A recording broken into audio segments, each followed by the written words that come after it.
صدق الله العظيم وقال النبي صلى الله تعالى عليه وسلم ألا كلكم راع وكلكم مسؤول عن رعيته أو كما قال عليه الصلاة والسلام وعلى آله وصحبه أجمعين۔ آج کے اس دینی، اجتماعی اور تربیتی پروگرام کے صدر اعلی قدر اسٹیج پر تشریف فرما گرامی مرتبت حضرات علماء کرام، معزز سامعین، بزرگوں، دوستوں اور دینی بھائیوں، ہمارے لیے بڑی خوشی اور سعادت کی بات ہے کہ خالص دین کی نسبت پر اور شریعت کی نسبت پر اس پروگرام میں شرکت کی سعادت نصیب ہو رہی ہے۔ میرے بزرگوں اور دوستوں، اس وقت مسلمانوں کے سامنے جتنے چیلنجز ہیں اور پریشانیاں ہیں، کٹھنائیاں ہیں، سمسیائیں ہیں، ان کا تقاضا یہ ہے کہ پہلے کے مقابلے میں ہماری صفوں میں اور زیادہ اتحاد ہے۔ چھوٹی چھوٹی باتوں پر اختلاف کرنا جس سے ملت کو نقصان پہنچے، یہ ہمارے لیے انتہائی نقصان دہ ہے۔ اس لیے یہ جو ادارے قائم ہوتے ہیں، امارت کا نظام قائم ہوتا ہے، وہ اس لیے تاکہ سارے مسلمانوں کو ایک لڑی میں پرویا جائے اور اجتماعیت کے ساتھ زندگی گزاری جائے، قرآن اور حدیث پاک کی روشنی میں زندگی گزاری جائے۔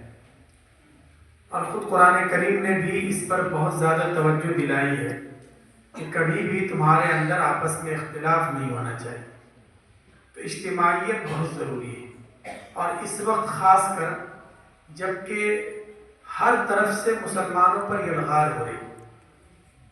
یہاں آپ حضرات ہیں، آپ حضرات خود مسائل کا سامنا کر رہے ہیں، جھیل رہے ہیں، اس لیے مجھے زیادہ ڈیٹیل میں جانے کی ضرورت نہیں ہے۔ آپ کو خود پتہ ہے کیا ہو رہا ہے، کتنی پلاننگ ہو رہی ہے، کتنی سازشیں ہو رہی ہیں۔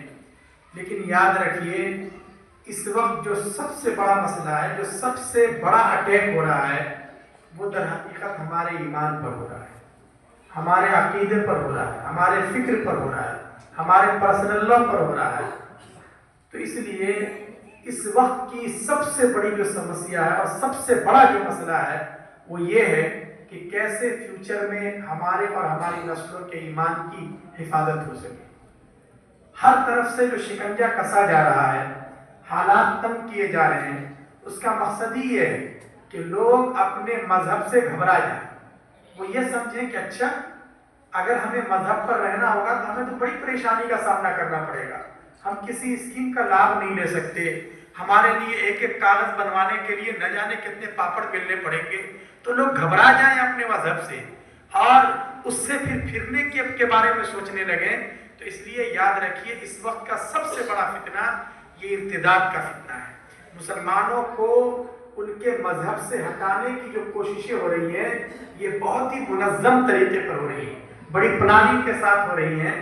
تو اس لیے آپ سبھی حضرات ذمہ دار ہیں۔ میں سمجھتا ہوں کہ یہاں بڑے علماء کرام ہیں، علاقے کے ذمہ دار ہیں، قضات ہیں، امارت کے تحت جو حضرات متعین کیے گئے ہیں وہ ہیں۔ تو ہم سب کو اپنی اپنی ذمہ داری کو سمجھنے کی ضرورت ہے کہ کس طرح ہمیں اپنی نسلوں کے دین اور ایمان کی حفاظت کرنی ہے۔ یاد رکھیے، ہمارے پاس جو سب سے بڑا سرمایہ ہے وہ ایمان کا سرمایہ ہے، اور توحید کے بغیر ایمان باقی ہی نہیں رہے گا۔ توحید بہت ضروری ہے، باقی سب چیزیں بعد میں ہیں۔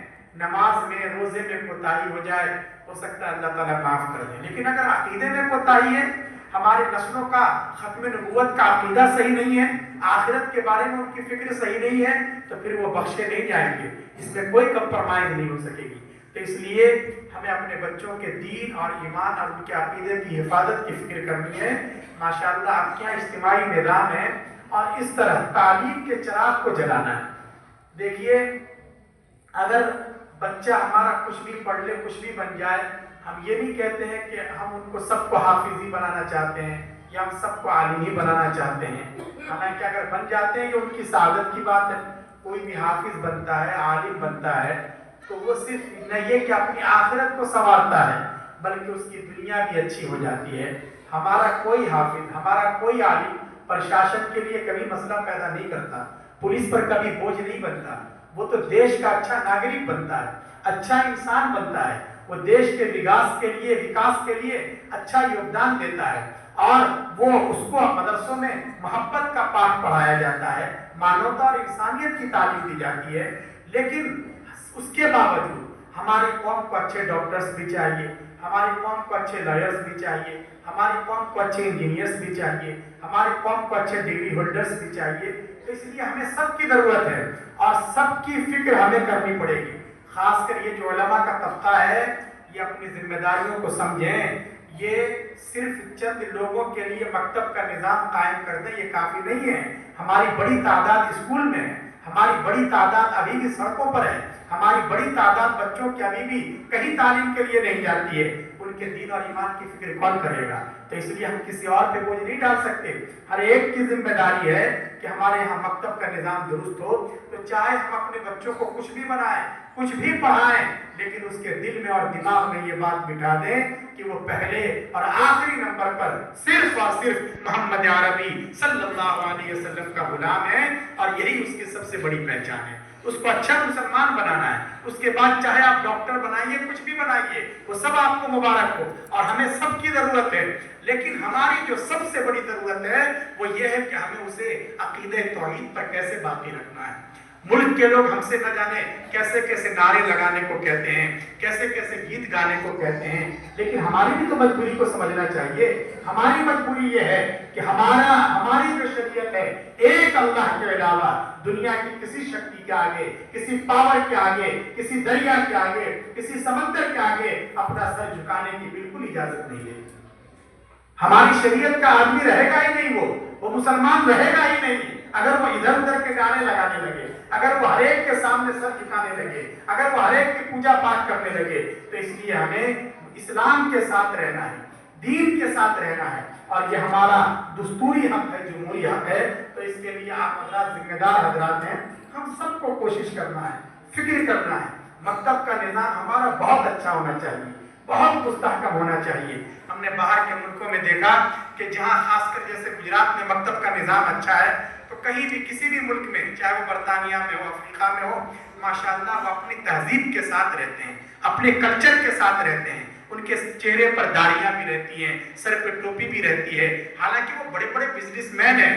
ایک آدمی ایسا ہے کہ پورے افریقی ملک میں اس کی چینی چلتی ہے، کسی کا بنایا ہوا دوسرا سامان چلتا ہے. لیکن ماشاءاللہ وہ اپنے لباس میں ہیں اور اپنے پہناوے میں ہیں. کیوں؟ اس لیے کہ گجرات میں جو مکتب کا نظام مضبوط ہے اس سے اس نے فائدہ اٹھایا ہے. تو اس لیے کسی بھی فیلڈ میں جائے گا وہ اچھا مسلمان رہے گا. تو اس لیے ہمیں اس نظام کو مضبوط کرنا ہے. امارت کی طرف سے اور حضرت کی طرف سے جو نظام بنایا جاتا ہے اس کے مطابق. اور اس کے ساتھ ساتھ جیسا کہ ابھی بات آئی کہ یہاں ظاہر ہے کہ ہم لوگ مسلمان ہیں اور کچھ تو قوانین وہ ہیں کہ ہمارا اس ملک کے ساتھ ایگریمنٹ ہے. یہ ملک ہمارا ہے، دیش ہمارا ہے. اس دیش کو آزاد کرنے میں اور بنانے میں ہمارے بزرگوں نے اپنا خون پسینہ ایک کیا ہے اور سب کچھ قربانی دی ہے، بلیدان دیا ہے. اس کے بعد یہ دیش آزاد ہوا ہے. تو اس لیے دیش کا جو قانون ہے وہ ہم سب کے لیے ہے اور ہم سب اس قانون کا سمان کرتے ہیں. ٹریفک کا قانون جو ہے ہمیں بھی فالو کرنا ہے.